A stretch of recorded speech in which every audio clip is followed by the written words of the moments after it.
할렐루야. 오늘 또 예배 나오신 믿음의 성도님들 주님의 이름으로 환영하고 축복합니다. 예배를 통해서 우리 하나님 큰 영광 받으실 줄로 믿습니다. 조금 전에 읽었던 하나님 말씀 마가복음 5장 25절에서 34절 말씀 가지고 저는 역사하는 믿음이라는 말씀을 전하러 갑니다. 여러분, 믿음은 하나님의 역사하는 능력입니다. 그래서 믿음에는 산 믿음도 있고 죽은 믿음도 있습니다. 살아있는 믿음이 역사하는 믿음이, 죽은 믿음은 아무것도 할 수 없는 믿음이. 하나님은 우리가 역사하는 믿음을 갖기를 원하죠. 이른바 산 믿음을 갖기를 원하세요. 살아있는 믿음이 역사하는 믿음이에요. 믿음은 하나님이 우리에게 주신 선물이지만 내 안에 주어진 그 믿음을 가지고 하나님의 일하심을 보는 것도 있고 그런 믿음도 있고 아무것도 볼 수 없는 믿음도 있어요. 하나님의 일하심을 보는 믿음이 역사하는 믿음. 하나님 모든 성도가 하나님의 역사하심을 보기를 원합니다. 믿음 안에서 하나님의 일하심을 보기를 원해요. 그래서 믿음은 역동성이 있어야 합니다. 이른바 믿음은 살았고 운동력이 있어야 한단 말이죠. 그러므로 믿음의 생명이 뭘까? 역사입니다. 소망의 생명이 인내고 사랑의 생명은 수고입니다. 데살로니가전서 1장 3절의 말씀 보니까 믿음은 역사, 소망은 인내, 사랑은 수고를 동반하게 됩니다. 그래서 무엇보다도 믿는 자는 하나님의 역사하심을 보고 살아야 합니다. 역사하는 믿음, 우리 생각을 초월하고 상상을 초월합니다. 우리의 방법을 초월합니다. 그래서 역사하는 믿음은 마술이 아니에요. 체면이나 마인드 컨트롤이 아니란 말이에요. 하나님의 능력이에요.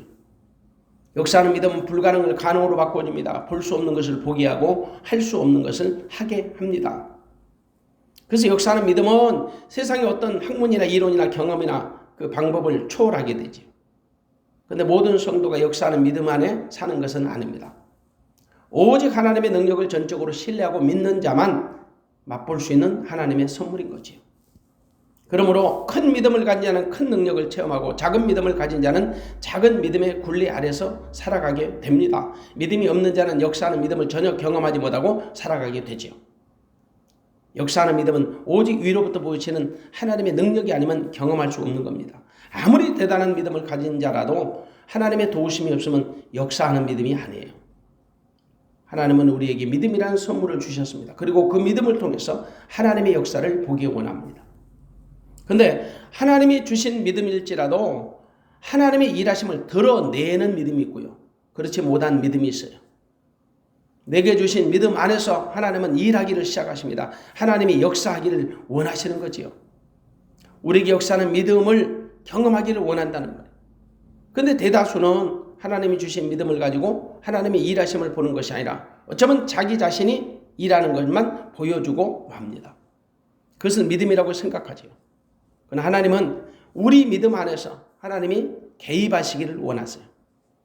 그런데 안타깝게도 대다수의 성도들이 이런 능력을 제한해버립니다. 그리고 역사하는 믿음은 특정인의 전유물로 생각하죠. 이것은 바로 믿음이 없다는 증거입니다. 믿음이 없으면 하나님의 역사보다는 자기의 공력이 드러나게 됩니다.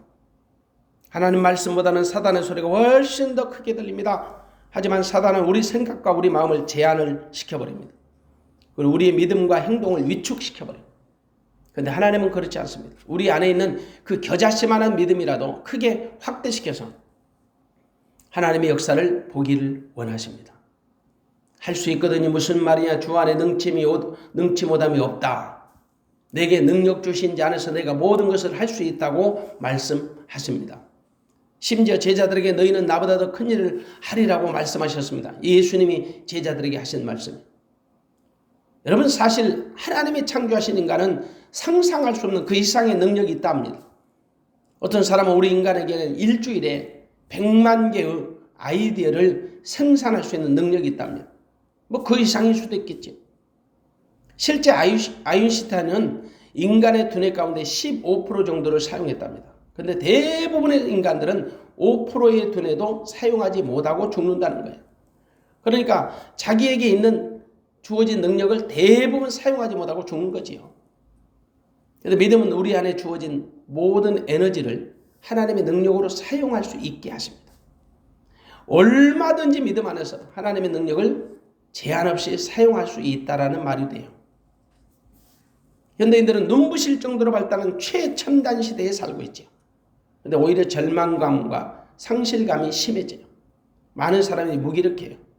세상은 온통 육신의 질병의 문제로부터 시작해서 경제적인 문제, 영적인 문제 이르기까지 우리를 절망시키는 것들로 가득합니다.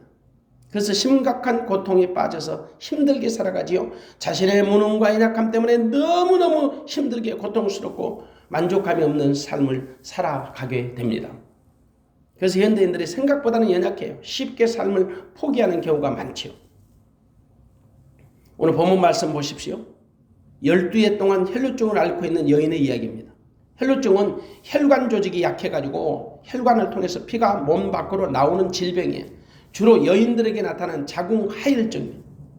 육체적으로나 심리적으로 여자를 무척 고통스럽게 하는 질병입니다. 유대인들은 이 병을 죄에 대한 하나님의 징계로 봤습니다. 그래서 레위기서 15장 그 율법의 규정에 의하면 혈루증 환자는 부정한 자로 여겨서 격리 수용했습니다. 유출병 환자는 본인은 물론이고 그와 접촉한 자도 부정했고요. 유출병 환자가 앉았던 자리에 누웠던 침상, 접촉했던 사람 다 부정하게 취급했어요. 한마디로 문둥병과 같은 취급을 당하는 거죠. 차이가 있다면 문둥병은 밖으로 드러난 질병이에요. 유출병은 혼자만 앓고 있는 질병이죠. 얼마든지 유출병은 감출 수 있는 질병이에요. 근데 자신이나 사람을 속일 수 있을지는 몰라도 하나님은 속일 수 없잖아요. 그만큼 자신과의 처절한 싸움이 있을 겁니다. 사실 자기 양심과의 싸움이 가장 힘들더라고요. 자기 양심을 속이는 것이 제일 힘들어요. 그만큼 유출병은 외롭고 고통스러운 질병이었던 거지요. 육체적인 고통도 아프지만 사회적으로 외톨이 취급을 당하는 그 정신적 고통이 훨씬 더 심각했을 거예요. 얼마나 감추고 싶은 유혹이 많았을 것 같습니까? 그런데 율법의 규정이 있잖아요. 감출 수 없는 거예요. 왜? 하나님의 말씀, 하나님 법이니까. 그녀는 무려 12해 동안 사람 취급을 받지 못하고 살았을 겁니다. 나병 환자처럼 말입니다. 물론 자기 질병을 치료하기 위해서 수많은 노력과 수고를 아끼지 않았습니다. 성경 분명히 그렇게 말씀하고 있습니다. 26절에 보니까 많은 의원에게 많은 괴로움을 받았고 있던 것도 다 허비하였으되 아무 효험이 없고 도리어 중하던 차에 많은 의원들을 찾아갔지만 오히려 고통만 더했습니다. 가진 재산 다 탕진했습니다. 아무 효험도 없었습니다. 오히려 병이 더 중해졌습니다. 우리는 그녀가 12해 동안 유출병을 앓았다는 것으로 이 병이 불치의 병이었음을 알게 됩니다. 당시에 그 의술의 한계점과 그녀의 질병 때문에 외면할 수밖에 없는 사람들의 그 무자비한 그리고 인간의 모든 수고가 헛된 것이고 허사라는 것을 단적으로 보여주는 단면과 같은 것입니다. 한마디로 인간의 무기력한 한계를 보여주는 거지. 아마도 그녀는 자기 질병 때문에 인생의 기쁨을 상실하고 절망의 세월을 살고 있었을 겁니다. 시간이 지나면서 절망감은 더 깊어만 갔을 겁니다. 하루하루 살아가는 것이 죽는 것보다 기쁘지 않았을 겁니다. 삶의 의미가 없었을 테니까. 그녀는 이 세상 어떤 것도 의지할 수 없었고요. 기대할 수 없는 그 좌절감, 그것 때문에 낙심하고 살았을 것입니다. 대부분의 인간은 이런 과정을 겪어야 하나님에 대한 기대감을 갖기 시작합니다. 자기 절망, 자기 좌절을 맛본 자가 하나님에 대한 소망을 갖게 됩니다. 정말 아무 소망이 없던 그녀에게 한 줄기 빛이 찾아들었습니다. 예수님의 소문입니다. 그리고 그녀는 예수님을 만나 혈루증을 치유받는 기적의 주인공이 됩니다. 한마디로 그녀는 역사하는 믿음을 체험한 주인공이 된 거지. 그러면 여러분, 믿음의 역사가 어떤 과정을 통해서 어느 때 일어나는지를 오늘 본문 말씀을 통해서 우리는 확인해 보고자 합니다. 여러분, 역사하는 믿음은 거룩한 소원을 품으면서 시작합니다. 오늘 본문에 보니까 표면적으로 이 여자가 예수님의 옷자락을 만짐으로 인해서 질병이 치유받은 것처럼 보이지만 사실상 그녀의 이런 행동 이전에 이미 그녀 안에 거룩한 소원이 있었다는 거지요. 다시 말해서 그녀가 이미 거룩한 소원을 품고 있었다는 겁니다. 그녀는 누군가로부터 예수님에 대한 정보를 들었을 것입니다.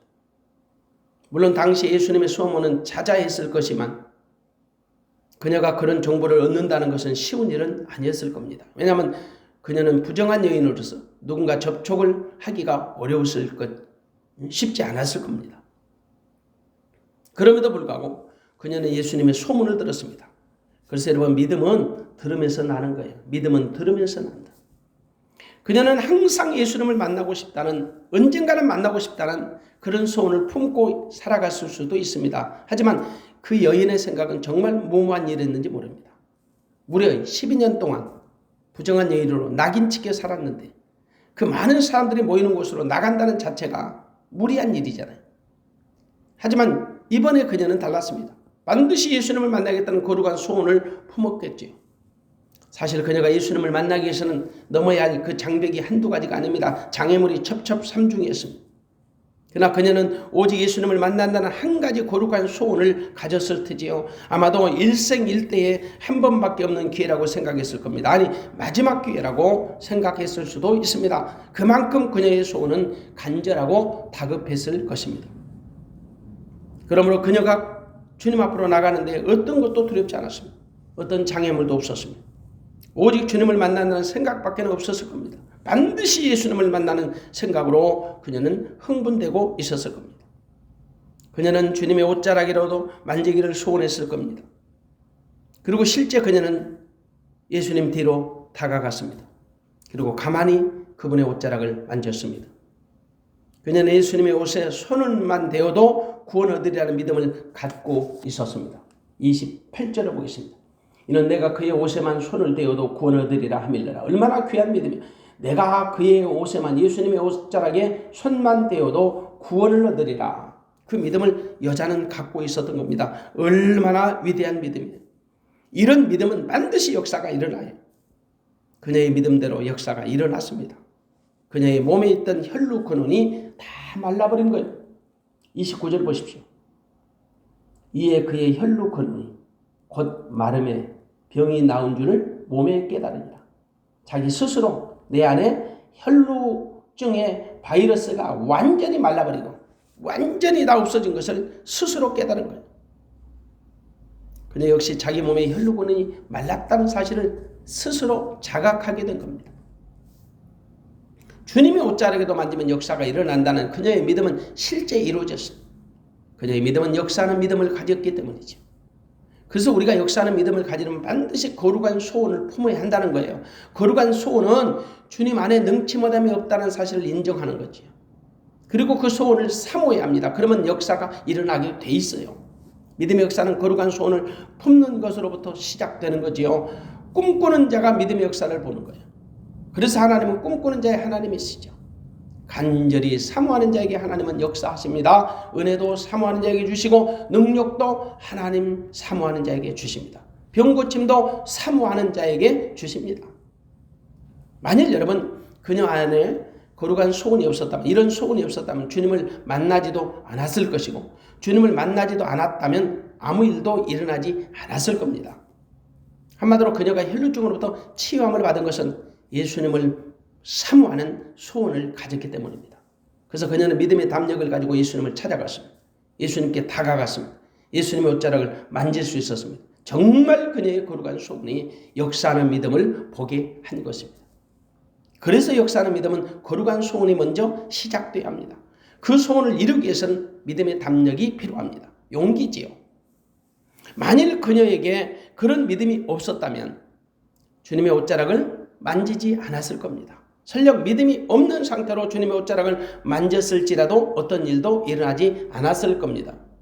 그런데 물론 거룩한 소원을 품은 믿음이었다면 비록 그녀가 예수님의 옷자락을 만지는데 실패했을지라도 믿음의 역사는 일어났을 겁니다. 이른바 그녀가 예수님의 옷자락을 만졌기 때문에 고침받은 것이 아니라 이미 그녀 안에 예수님께 능치 못함이 없다는 믿음을 가졌기 때문에, 이른바 거룩한 소원을 품었기 때문에 믿음의 역사가 일어난 거지요. 그래서 믿음의 주인공이 되려면, 역사하는 믿음의 주인공이 되려면 전적으로 주님을 신뢰하는 믿음을 가져야 한다라고 제가 말씀드리는 거예요. 주님께 능치 못없다는 사실을 믿어야 합니다. 그리고 반드시 그 주님이 나의 문제를 해결해 주신다는 거룩한 소원을 가져야 합니다. 그러면 역사가 일어나게 되어 있습니다. 결국 믿음의 역사는 내 안에 있는 거룩한 소원으로부터 출발하는 겁니다. 거룩한 소원이 없으면 아무 일도 일어나지 않는다는 거죠. 그녀는 예수님 만나면 구원 얻으리라는 믿음을 가졌습니다. 사실 당시로서는 아주 파격적 믿음이지요. 그녀의 이런 믿음이 어디서부터 시작됐는지 우리는 알지 못합니다. 그녀의 믿음의 수준이 어느 정도인지 알지 못합니다. 그러나 중요한 것은 그녀 안에 구원이 주님께 있다는 사실을 알았고 믿었다라는 사실입니다. 그래서 그녀는 예수님이 옷자락에 손만 대어도 구원 얻으리라는 강력한 믿음을 가지고 있었던 거예요. 물론 혈류증의 치유를 염두에 둔 말일 것입니다. 그러나 치유라는 노골적인 단어보다는 오늘 본문이니까 구원이라는 단어를 사용하는 것으로 볼 때 그녀의 믿음이 혈류증을 치료하는 그 이상의 믿음을 가진 것으로 보여집니다. 이른바 기적을 보는 믿음을 가졌던 거지. 역사하는 믿음의 주인공이 될 만한 그런 믿음을 소유한 자다 이 말이에요. 때문에 역사하는 믿음을 체험하려면 반드시 거룩한 소원을 가져야 합니다. 사실 소원하는 믿음만큼 역사하심이 달라지거든요. 소원하는 것만큼 믿음의 역사가 나타나는 거예요. 우리가 잘 아는 예화, 많이 들어본 예화 가운데 로버트 슐러 목사님이 자주 사용하는 예화가 하나 있습니다. 어떤 낚시꾼이 항상 오른손에 낚싯대를, 왼손에 25cm 정도의 자를 가지고 낚시를 하더랍니다. 그리고 잡은 고기를 자로 재어가지고 자보다 크면 살려주고 자보다 작으면 바구니에 담더라는 거예요. 보통은 큰 고기는 담고 작은 고기는 풀어주잖아요. 근데 이 낚시꾼은 정반대예요. 큰 고기는 풀어주고 작은 고기는 담는 거예요. 하도 궁금해서 물어봤습니다. 그랬더니 그 낚시꾼의 대답이 가관이에요. 자기 집에 있는 후라이팬이 지름이 25cm밖에 안 돼서 큰 고기는 버릴 수밖에 없다는 거죠. 정말 웃고 넘어가기는 너무 황당한 이야기지요.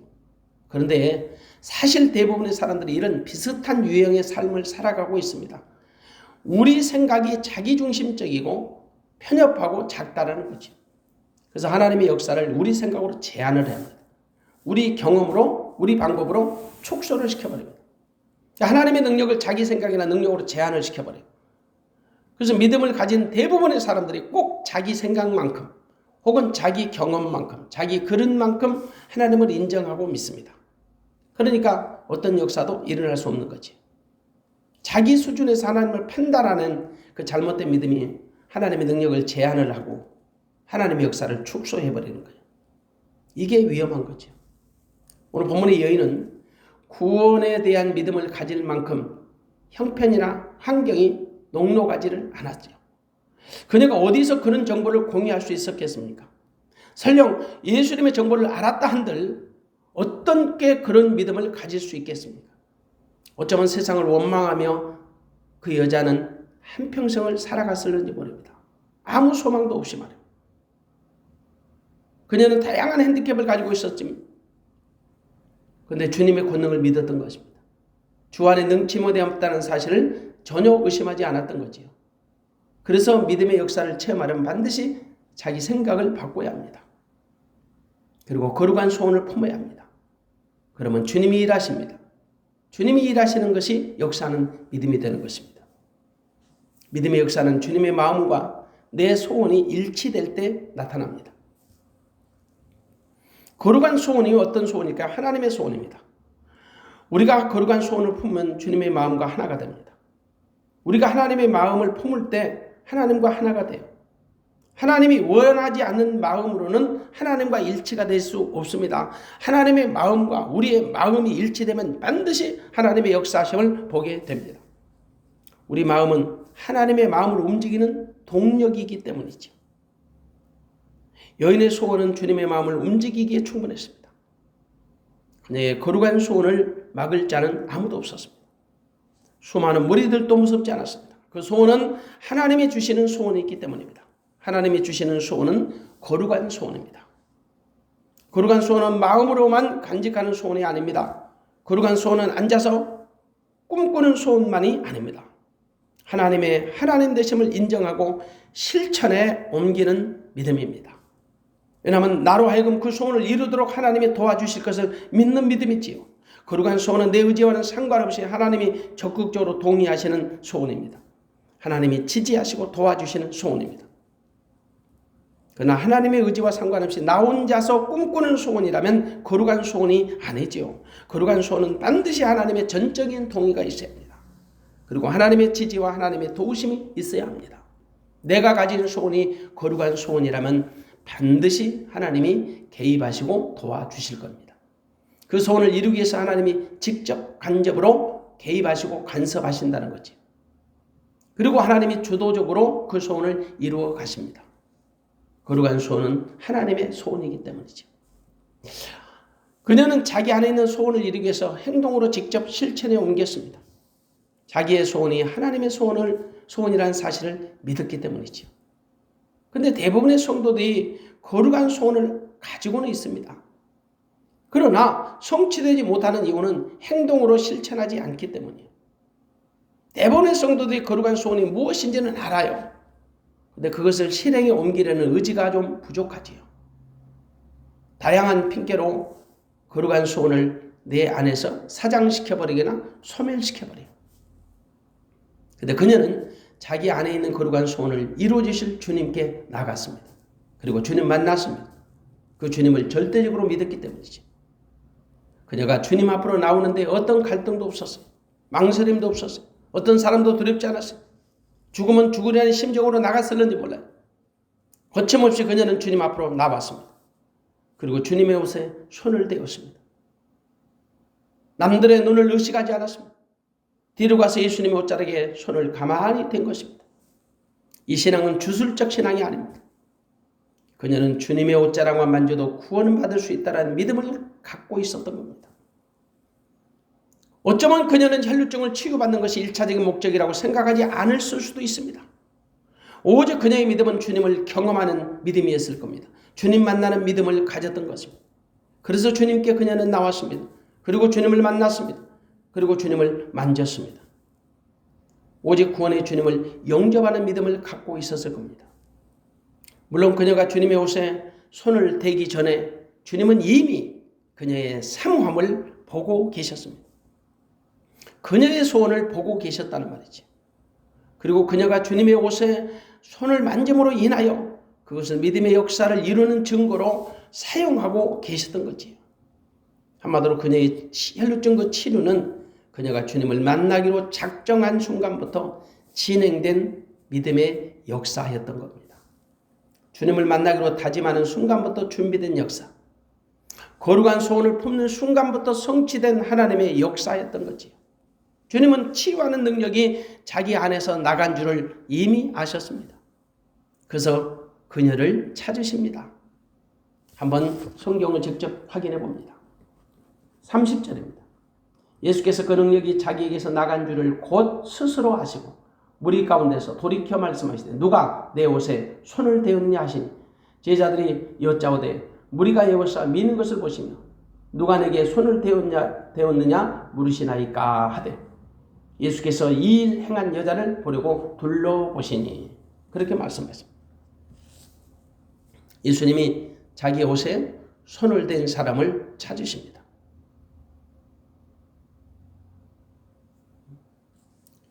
그 여자는 예수님께 나아갈 만한 그런 준비가 되지 않았습니다. 마음이 지금 아직 준비되지 않았다는 거지. 그래서 감히 주님 앞으로 나올 수 없었습니다. 그런데 옆에 있는 그 무리들이 오히려 동문서답합니다.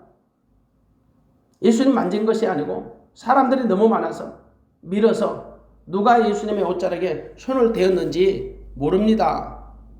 그렇게 변명을 하는 겁니다. 무지하다 보면 그럴 수밖에 없는 거죠. 예수님은 지금 이미 그 여인의 사모함과 여인이 자기 옷자락에 가만히 손을 대어서 치유받은 것을 예수님은 알고 그 여자를 지금 찾으신 거예요. 여자라 하여금 신앙의 고백을 받도록 지금 시간을 주시는 겁니다. 여러분, 주님의 최고의 관심이 뭘까요? 질병 치료가 아닙니다.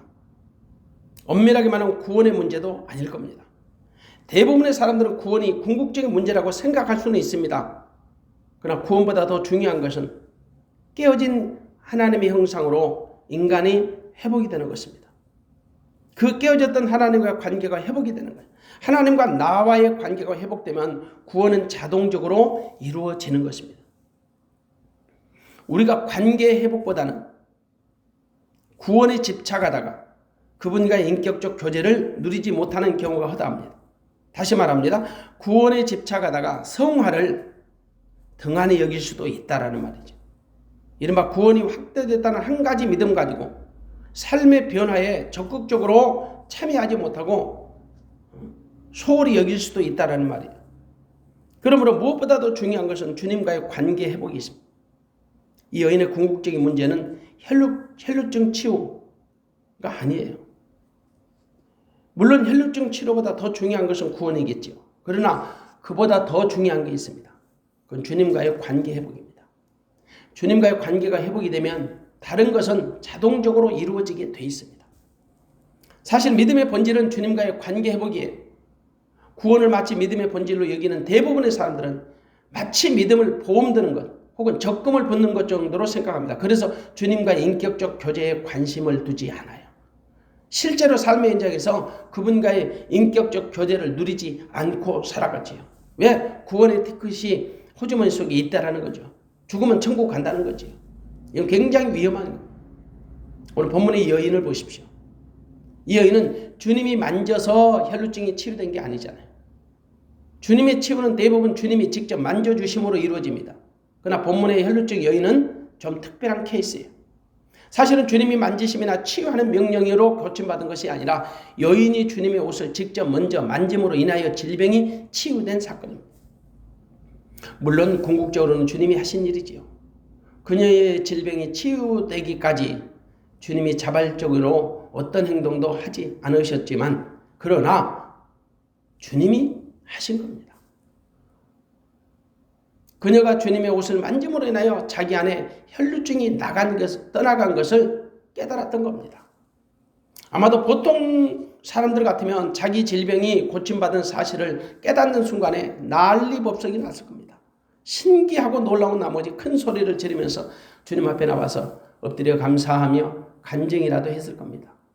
그러나 신기하게도 그녀는 아무 일도 없는 것처럼 침묵했습니다. 잠잠했습니다. 어쩌면 그녀는 자기에게 일어난 기적이 기쁨과 즐거움보다는 두렵고 떨렸던 겁니다. 사실 그녀의 이런 행동은 죽음을 불사한 행동이거든요. 왜냐? 자기와 접촉한 모든 것이 부정케 되기 때문이에요. 자신의 치유를 위해서 한 사람을 부정케 했다는 부담감이 어쩌면 그녀를 두렵게 했을는지 모릅니다. 그래서 자유함이 없었을 겁니다. 그것도 감히 주님을 부정케 하다니.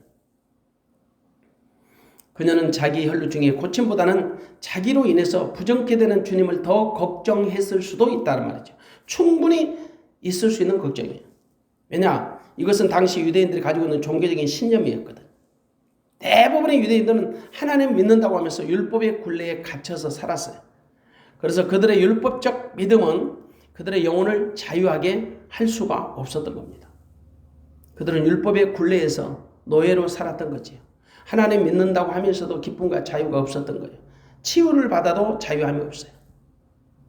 이와 같이 율법의 믿음은 우리를 자유케 하지 못합니다. 예수님이 없는 믿음은 영혼의 자유함이 없는 속박과 굴레에 불과하다는 말이에요. 사실 우리가 믿음 생활을 해도 우리 안에 계신 예수, 내 안에 계신 예수, 예수님에 대한 믿음의 확신이 없으면 살아도 사는 게 아니에요. 그냥 불안해요. 그냥 종교인으로 살기 때문이지. 믿음으로 사는 게 아니라 종교인으로 살기 때문에 항상 죄를 지으면 불안해요. 믿어도 죄 짓습니다. 그런데 불안한 이유는 내 안에 예수님이 계시다는 믿음의 확신이 없기 때문이지요. 여러분, 오늘 본문에 보니까 이 여자가 혈루증을 치유받는 기쁨을 누리기 위해서는 먼저 주님과의 관계가 정립이 돼야 합니다. 우선돼야 합니다. 주님과의 관계가 회복되지 못하면 혈루증은 치유받아도 영적 기쁨, 즐거움을 누리지 못할 수 있습니다. 자유가 없기 때문이죠. 왜냐하면 그냥 세상의 일반적인 의사의 손길을 통해서 고침받은 것이나 다를 바가 없잖아요. 사실 주님은 그 여인의 혈루증보다는 그녀의 믿음에 더 큰 무게를 관심을 두고 계셨을 겁니다. 혈루증보다는 영적인 질병을 치유하는 것을 우선으로 두고 계셨을 겁니다. 그 일을 이루시기 위해서 그녀와의 관계가 더 회복이 중요하다고 생각하셨을 겁니다. 그래서 주님이 누가 내 옷에 손을 대었냐고 찾으신 겁니다. 누가 내 옷에 손을 대었느냐. 주님과 여인상이 일어났던 그 은밀한 일을 제자들은 알 수가 없었지요. 그래서 엉뚱한 대답을 했던 겁니다.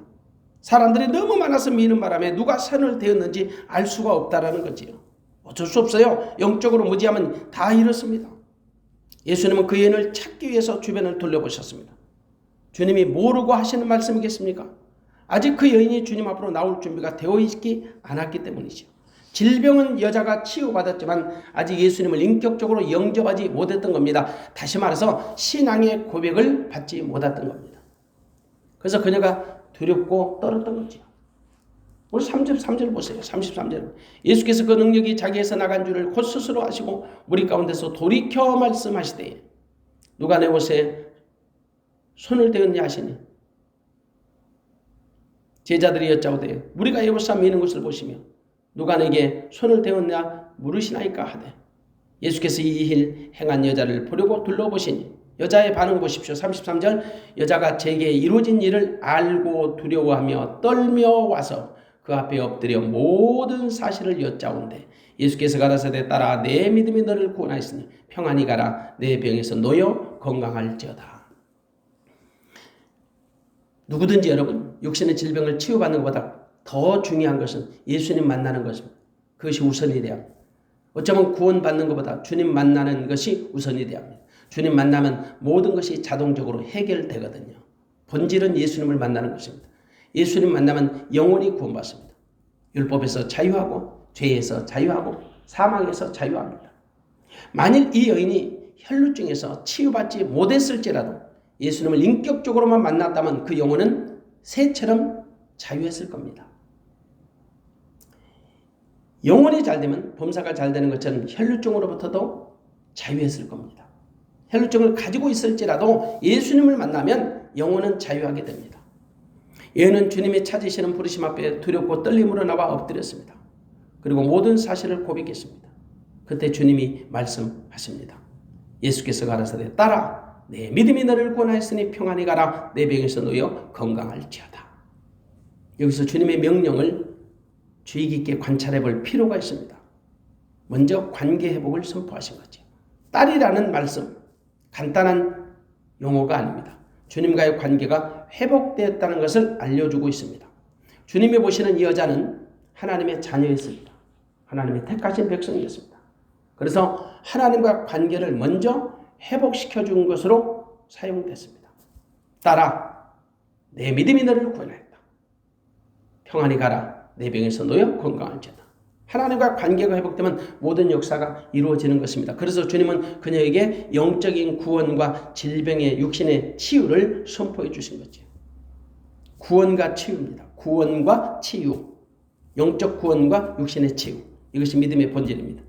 근데 상당수의 사람들이 육신의 치유와 영적 구원 이 순서를 바꿔버려요.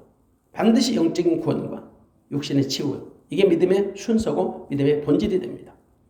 우리가 믿음의 본질에 충실하면 나머지는 자동적으로 주어지는 하나님의 선물이 됩니다. 이른바 믿음의 역사하는 그 선물을 우리가 보게 되는 거지. 누구든지 하나님의 관계가 회복되면 하나님의 역사하심을 보게 돼요. 그래서 우리는 믿음에 충실해야 하는 거지. 믿음의 본질이 뭘까요? 하나님과의 관계 회복입니다. 하나님과의 관계가 회복되면 믿음의 역사는 다 일어나게 돼 있어요. 그러므로 반드시 역사하는 믿음의 주인공들이 되어지시기를 주님의 이름으로 축원합니다. 우리가 한 가지 여기서 조심할 것은 그 역사하는 믿음이라고 해서 꼭 여러분 기적이나 또 우리가 상상할 수 없는 어떤 큰 능력을 체험하는 것을 말하지 않습니다.